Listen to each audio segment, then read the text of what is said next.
Sa parehong oras, sa ibang sulok ng bakuran, ang figure ni Don ay basang-basa ng pawis mula sa kanyang sariling matinding pagsasanay. Ang mga butil ng pawis ay tumutulo sa lupa. Subalit hindi siya nagpakita ng senyales ng paghinto upang magpahinga, pinagmamasdan siya ng tahimik. Hindi mapigilan ni Jinwoo na magkaroon ng isang nasisiyahang ngiti sa kanyang mukha. Ang aking mata para sa talento ay hindi kailanman nagkakamali. Ang iyong pangangatawan ay ipinanganak upang magsanay ng Heavenly Pole Iron Armor Technique. Pumalakpak siya. Sige, sapat na iyan para sa araw na ito. Basang ng pawis, lumingon si Don na may malawak na ngiti, ang boses ay puno ng pag-asam. Kumusta ang ginawa ko, batang Panginoon? Sa tingin mo ba ay naging mas malakas na ako? Humakbang si Jinwoo pasulong, tinapik siya ng bahagya sa balikat. Malayo pa ang lalakbayin mo, ngunit ang bilis ng iyong pag-unlad ay tunay na kamangha-mangha, nagpatuloy siya. Hanggat pinapanatili mo ang espiritong ito, nagsasanay ng masigasig, at nakakagawa ng ilang tunay na nakamit, hindi magtatagal bago kahit ang pinakamapanirang panlabas na pag-atake ay hindi man lang makapangarap na tumagos sa iyong baluti. Kaya, ituloy mo lang ang pagbibigay ng lahat ng mayroon ka. Ang mga mata ni Don ay nagliyab sa liwanag, ang boses niya ay nanginginig sa emosyon. Para sa isang taong may mababang katayuan na tulad ko, ang makatanggap ng gayong pag-aalala mula sa batang Panginoon. Sumusumpa ako na hindi kita bibiguin. Magsasanay ako ng walang humpay upang maging iyong pinaka-pinagkakatiwalaang kanang kamay, batang Panginoon. Umiling si Jinwoo, ang kanyang tono ay naging mas mainit. Huwag kang magsalita tungkol sa iyong sarili ng ganyan. Sa puso ko, matagal na kitang itinuring na parang nakababatang kapatid. Ang mga salitang, nakababatang kapatid, ay parang isang mainit na agos na damaloy sa puso ni Don, na naging sanhi upang ang paligid ng kanyang mga mata ay mamula agad sa luhang nanunubag. Hindi na niya napigilan ang sarili at sumugod pasulong upang yakapin si Jinwoo. Ang kanyang batang Panginoon. Medyo nagulat si Jinwoo, ngunit pagkatapos ay dahan-dahang tinapik ang likod ni Don, bumubulong, ang batang ito, habang iniisip sa sarili, ang performance na ito ay top-notch, 10 out of 10. Saksi ang yaya, nagdala siya ng isang tray ng malamig na pampalamig, ang boses ay malambot. Halika kayo at pawiin ang inyong uhaw. Kayong dalawa, sabay nilang sinabi.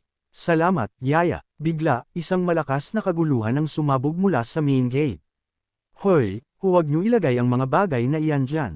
Ang sigaw ay umabot sa mga tainga ni Jinwoo sakto habang itinataas niya ang isang tasa sa kanyang mga labi. Kumunot ang kanyang noo at lumingon upang magtanong, ano ang kaguluhang iyan, yaya? Sumagot ang yaya, nakalimutan mo na ba, batang Panginoon? Ang araw pagkatapos ng bukas ay ang ika-70 kaarawan ng Grandmaster. Ang tasa sa kamay ni Jinwoo ay natigil sa ere. Tama iyon. Halos makalimutan ko na iyon ang lubusan. Isang kislap ng pag-aalala ang dumaan sa mga mata ng yaya. Magiging ayos ka lang ba, batang Panginoon? Nagulat si Jinwoo sa biglaang tanong. Lumingon siya rito, ang mga mata ay puno ng pagkalito. Ayos lang tungkol sa ano? Ang boses ng yaya ay bumaba, puno ng hindi maipaliwanag na pighati. Dahil doon ay kailangan mong harapin ang iyong mga kapatid. Alam ko na para sa iyo, ito ay isang sugat na hindi kailanman tunay na naghilom. Ang ngiti sa mga labi ni Jinwoo ay naglaho. Gulo, yaya, sino ba sa tingin mo ang inaalala mo? Ang tanging mga dapat mag-alala, ay sila. Ang yaya, na natigilan, ay nabulol na lamang. Sila, ibig mong sabihin ay sila. Ang tingin ni Jinwoo ay parang bakal habang kinukumpirma ito. Hindi mo kailangang sayangin ang iyong pag-aalala sa akin. Tahimik na pinagmasdan ng yaya ang kanyang batang Panginoon. 1,000 kaisipan ang naglalaro sa kanyang isipan. Matapos ang insidenteng iyon, paano kaya nagbagong anyo ng ganap ang batang Panginoon? Ngunit sa isang sandali, ang kanyang duda ay nahugasan ng isang walang kondisyong pananalig sa kanyang Panginoon. Idineklara niya ng may panibagong sigla. Kung ang batang Panginoon ay naglalayong ganyan kataas, paano maglalakas loob ang matandang babaeng ito na magpahuli? Ipaubaya mo sa akin ang tungkol sa mga regalo. Magpatuloy ka lamang ng may kapayapaan ng isip. Medyo nagulat si Jinwoo sa kanyang mga salita. Mga regalo, pero hindi ba't wala na tayong pera? Ngumiti lamang ang yaya at nagpaliwanag. Sino ba ang nagsabi sa batang Panginoon na lahat ng may halaga ay dapat bilhin gamit ang pilak? Kahit ang mismong mga damit na suot mo ay gawa ng mga matandang kamay na ito. Napatingin si Jinwoo sa kanyang kasuotan. Nanlaki ang kanyang mga mata sa tunay na pagkagulat. Inisip niya sa sarili, ito ay tunay na kakaiba. Kahit gaano pa karaming buhay ang kanyang mabuhay, ang pakiramdam ng gayong walang kondisyong pagmamahal at suporta ay palaging magpapainit sa kanyang kaluluwa. Ibinuka niya ang kanyang mga braso, ipinatong ang mga ito sa mga balikat ng kanyang yaya at ni Don. Ngumiti ng mainit si Jinwoo. Sige, dahil kayo ni Don ang aking hindi matitinag na pundasyon, sigurado akong babalik ako ng buo nang walang kahit isang hibla ng buhok na wala sa lugar, para bang biglang may nalaala. Mabilis na idinagdag ng yaya, ay, tama iyon, batang Panginoon. Narinig nitong matandang ito na para sa ika-70 kaarawan ng Supreme Villa Master, kahit ang mga dakilang figure ng 9 great sects ay darating upang magbigay ng galang. Kung mapalad kang makuha ang kanilang atensyon, hindi ba't ang landas tungo sa pagiging disipulo nila ay magiging bukas para sa iyo? Ngumisi lang si Jinwoo sa naisip na iyon. Ang 9 great sects sa aking mga mata, wala silang espesyal. Nabahala ang yaya at mabilis na sinubukan siyang patahimikin. Batang Panginoon, ang araw ng ika-70 kaarawan ay dumating na sa wakas. Kailangan na nating maghanda. Sa ganoon, agad niyang sinimulang ayusin ang kanyang mga damit, tinitiyak na si Jinwoo ay mukhang nasa kanyang pinakamahusay na anyo, ngumiti siya ng nanunukso. Yaya, maaari kayang masyado kang nasasabik tungkol dito. Sumagot ang yaya ng masaya. Siyempre naman, ito ang dakilang entablado para sa ating batang Panginoon upang sa wakas ay sumikat, upang hayaan ang buong mundo na masaksihan ang iyong pagbabagong anyo. Iiwan mo silang lahat na ganap na tulala, hindi ba?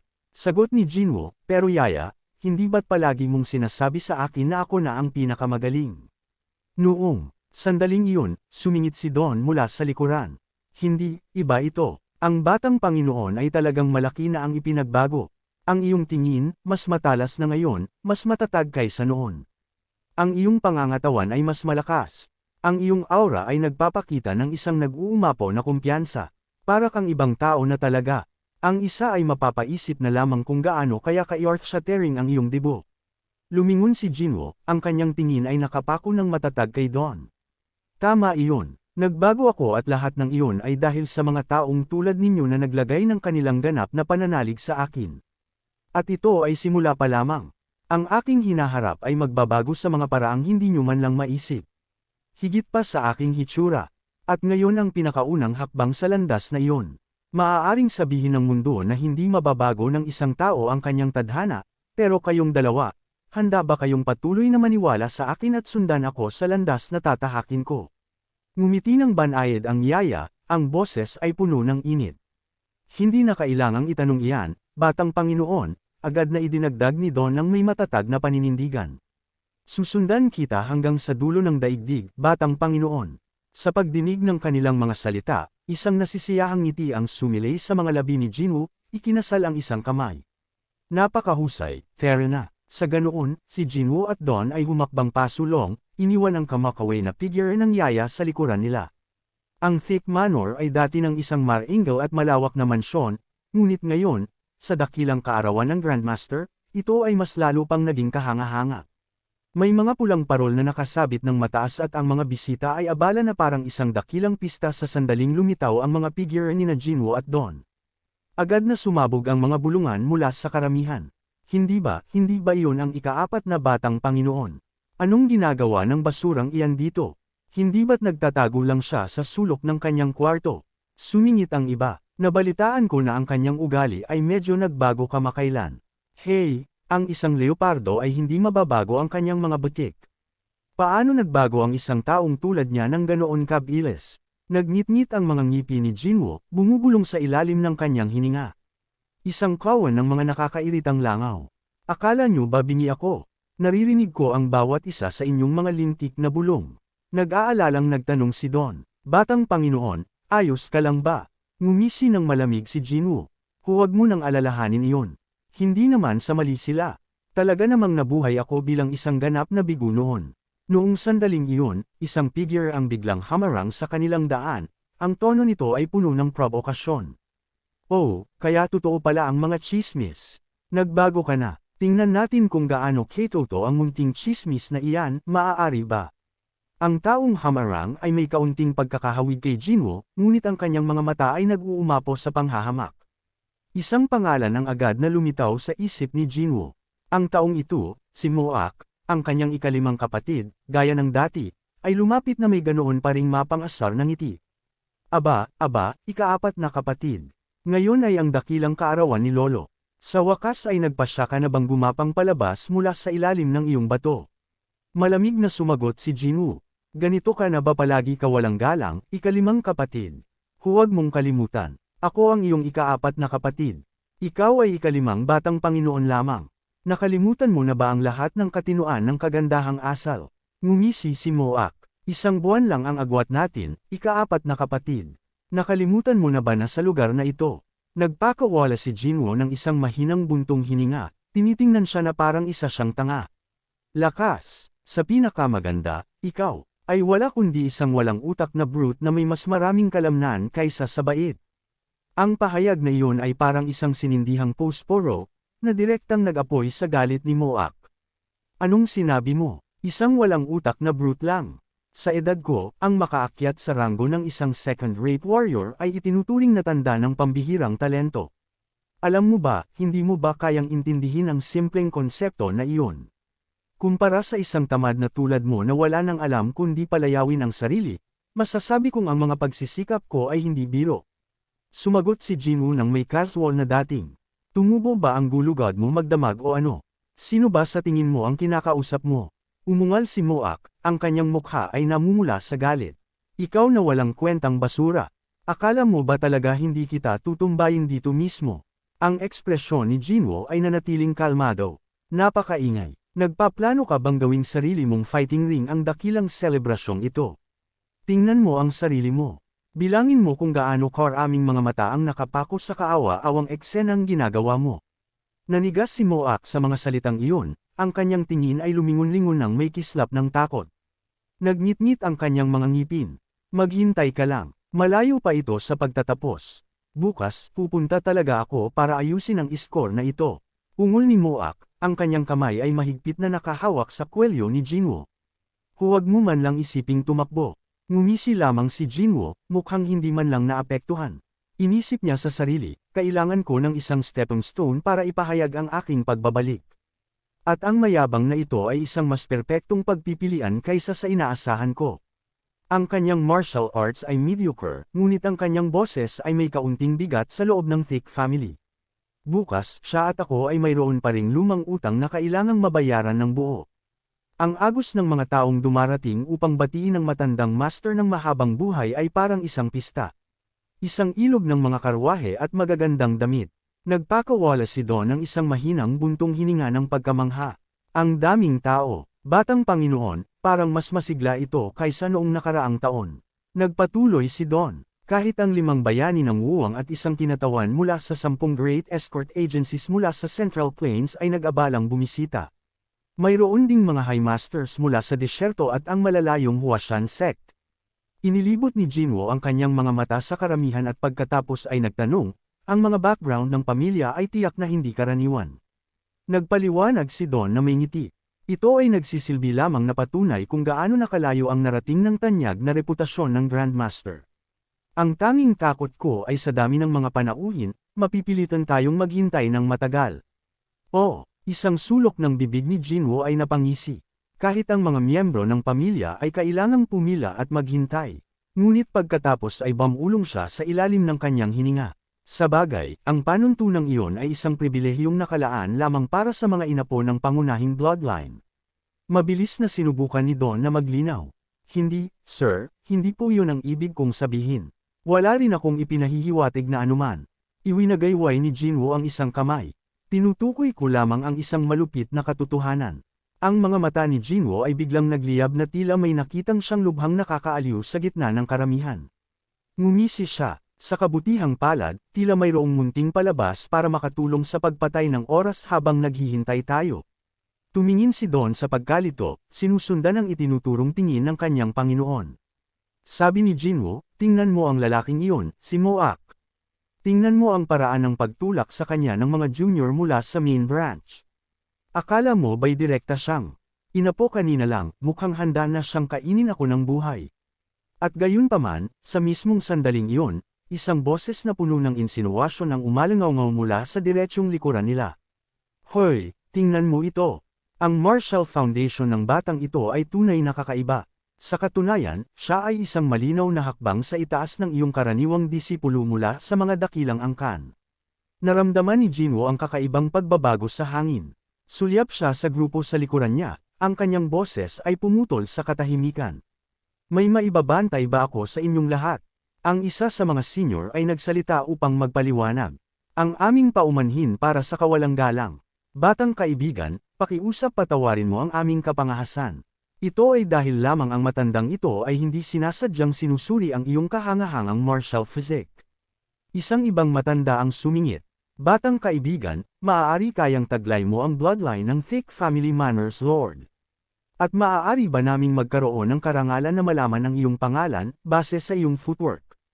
Ang iyong mga pundasyon ay pambihirang matatag.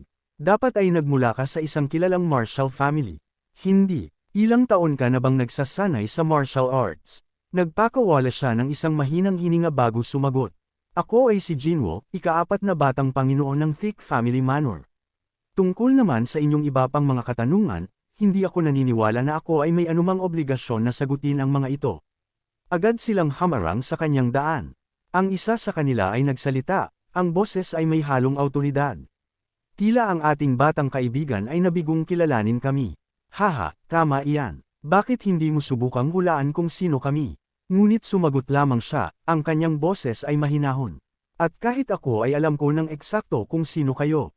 Kayo ang mga elder mula sa Jungan at Wan sects. Hindi ba? Nagbigay siya ng isang bahagyang iling ng kanyang ulo. Tila ang mga kagalang-galang na elder ay naliligaw ng landas. Pahintulutan niyo akong tawagin ang isang lingkod upang gabayan kayo. Ang sandaling natapos siyang magsalita, ang mga bulungan ay sumabog mula sa nakapaligid na karamihan. Diyos ko, sila ba talaga ang mga elder mula sa Jongnan at Huashan sects? At ang batang iyon ay may lakas ng loob na gamitin ang ganyang tono sa mga tanyag na masters.